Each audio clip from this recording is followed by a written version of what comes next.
Ma mission himalayenne, le premier mois de mon prédication à Sikkim.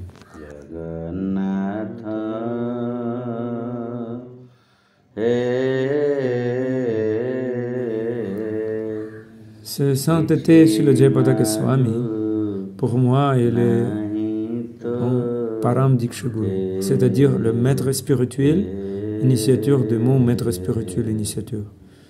Je suis en Inde depuis plus d'un an et demi. Pendant environ un an, je n'ai pas quitté le petit village Gadaigiri. J'ai essayé de prêcher via Internet. Mais à un moment donné, j'ai senti que cela ne me suffisait pas. J'ai donc commencé à voyager à travers l'Inde. J'ai passé 2 mois à Bangalore.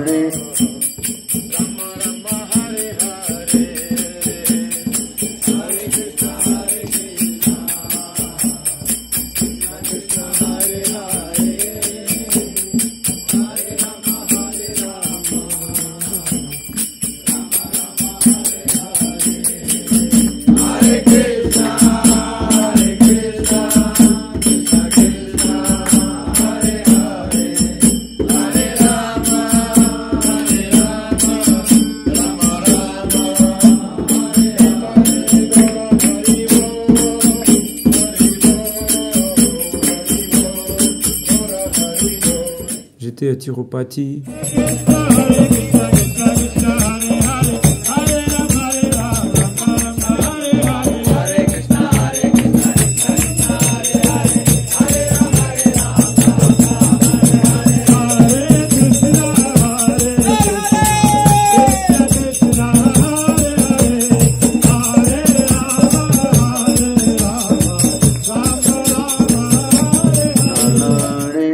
Mon maître spirituel m'a dit qu'il ne serait guère possible pour moi de retourner en Russie dans un proche avenir.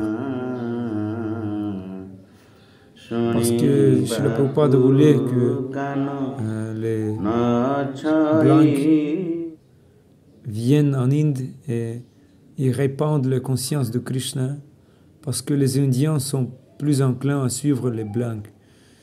C'est notre devoir de venir ici et de prêcher. Tout devait être fait très rapidement. En fin de compte, mon maître spirituel m'a dit la même chose. Je devrais aller au pied de lotus de Srila Jayapataka Swami Maharaj, m'abandonner à lui et lui demander un lieu de prédication en Inde. Bien que Maharaj ait plus de 60 000 étudiants, à qui il soit presque impossible d'obtenir le darshan avec lui, rencontre avec lui, surtout à Mayapur.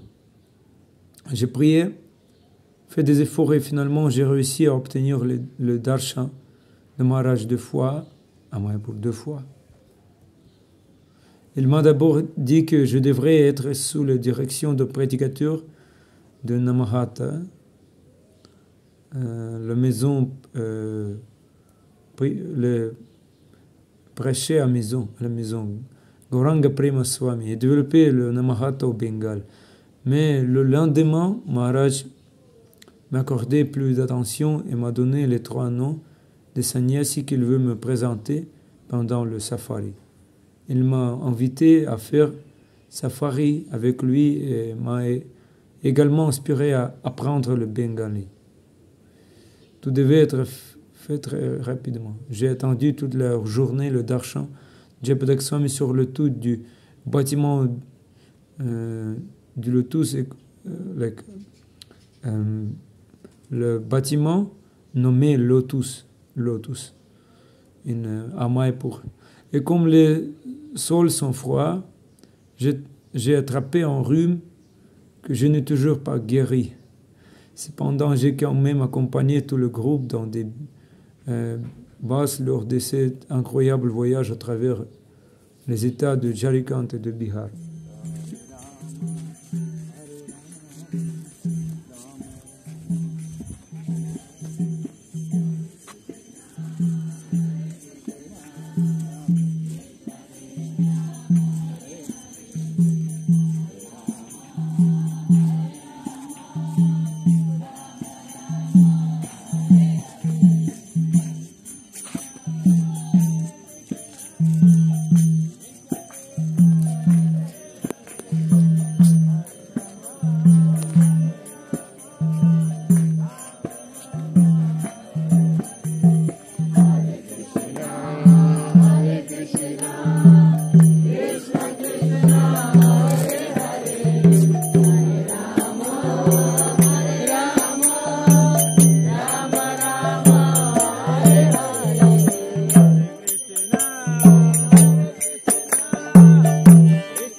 J'ai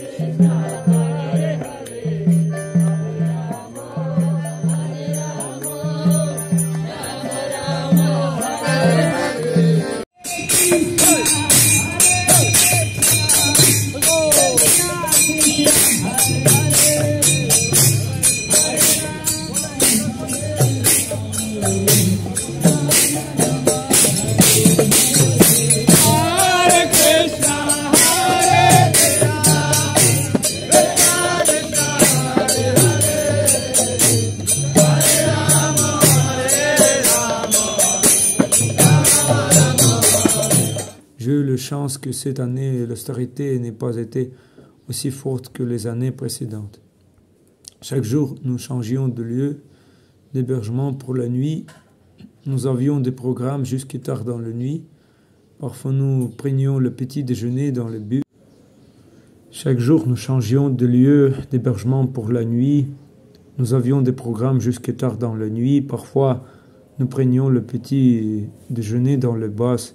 Nous dormions peu. Nous n'avions pas toujours le temps de laver et sécher nos vêtements.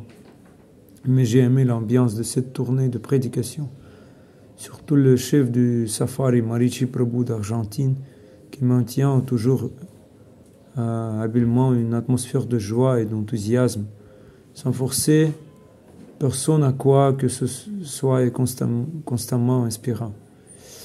Et ici, j'ai rencontré un grand nombre de dévots d'Afrique et de l'Ouest, de Bangladesh, d'Amérique latine, d'Europe de l'Est et d'autres pays. Chaque jour, nous avons l'occasion de communiquer, d'écouter et de servir chez le Jayapataka Swami, qui a une grande autorité ici en Inde.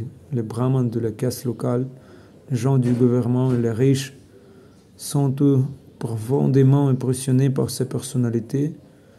L'un des objectifs de Srila Jayapataka Swami était d'établir les temples au pied de pareil au lotus de Seigneur Chaitanya, Gaya et Gajendra Moksha. Certains des pieds ont été installés sur le territoire d'ISKCON à Gaya et le reste de Yogapitra apparaîtra plus tard. Mais la cérémonie d'installation avait déjà lieu avant le départ de Maharaj. Quelques jours plus tard, j'ai appris que Srila Jayapataka Swami devait quitter le Bihar, l'état Bihar, et se rendre au sud de Chennai pour subir un examen médical dans la clinique. Je savais que je devais parler à Maharaj de l'endroit où je serais désormais basé. J'ai essayé de contacter Mahavaraha Prabhu, son serviteur, mais il était malade depuis plusieurs jours et ne pouvait pas me répondre. Enfin, je suis moi-même allé voir Mahavaraha Prabhu et je lui ai rappelé moi-même. Il a dit qu'il organiserait une rencontre avec Srila Jayapataka Swami aujourd'hui. Il avait aussi Madhavakanta Prabhu dans la salle, qui était le secrétaire de sa sainteté pendant de nombreuses années et qui, au cours des 4 dernières années, a dirigé la prédication dans la région du Nord. Madhavakanta m'a interrogé avec soin et commençait à me persuader d'aller avec lui à Gangtok, ville du nord de l'Himalaya, la capitale du Sikkim, à la frontière avec le Népal. Je n'ai pas immédiatement accepté et j'ai attendu le darshan. Le Jayapataka Swami m'a proposé plusieurs options, rester à Bihar, Patna, ou accepter le choix que Srila Bhakti Purushottam Swami m'offrira. Le lendemain, j'ai eu à nouveau le darshan. Madhavakanta Prabhu a essayé de me persuader d'aller au Gangtok et est allé avec moi voir Srila Jayapataka Swami. Heureusement, la censure est tombée en panne et comme Maharaj est en retard pour le programme, il a eu du temps pour le darshan. Madhavakanta Prabhu était très désireux de m'inviter et de convaincre Srila Jayapataka Swami Maharaj que je devais aller vers le nord avec lui. Le responsable de région Sikkim, Shillong, Bhutan, Maharaj a dit, il ne connaît pas le népalais langue. Madhavakanta a répondu, dans cette région, tous les gens sont très instruits. nous trouverons un interprète, il pourra apprendre. Il s'est hautement instruit. J'ai commencé à plaisanter. Hautement éduqué. Il s'est hautement éduqué. Oh, très haut. Gantôt que 1500 mètres d'altitude. Puis il ajouta, mais il faut froid là-bas. Madhvacanda Prabhu, il a dit, il fait encore plus froid à Moscou. Nous vous donnerons à tous des vêtements chauds. À Moscou, il fait minus 15 et il mange des glaces. Pendant 6 mois, il vivra au Sikkim et les 6 autres mois à Shillong. Maharaj répondit, alors ce climat lui conviendra. Je dis que je suis né en Sibérie, où la température est de minus 50. Maharaj a répondu, alors nous vous donnerons de la glace, ice, pas de la ice cream. En français, c'est glace. En anglais, ice et ice cream. Puis il a regardé Madhvacanda Prabhu et a dit, mais il parle aussi Oriya. Madhvacanda Prabhu a dit, eh bien, nous allons essayer. En 2 jours, j'ai réussi à discuter des problèmes techniques. J'ai une visite de longue durée et j'ai besoin d'un transfert de mon enregistrement d'Orissa au Sikkim ainsi que d'autres problèmes. Mahavara Prabhu m'a interrogé en détail sur ma vie, puis Madhvacanda Prabhu et Mahavara Prabhu sont partis pour Mayapur. Et nous, après avoir accompagné Sri Jayaprakash Maharaj, sommes restés à Patna, au Bihar. Alors une nouvelle expérience m'attend, prêcher dans des endroits difficiles d'accès pour les blancs hommes. Pour s'y rendre, les étrangers doivent obtenir une autorisation spéciale. C'est une région de haute montagne et il a fait assez froid. Je dois maîtriser le hindi et le népalais pour bien y prêcher. Soyez généreux et bénissez-moi pour prêcher au Sikkim.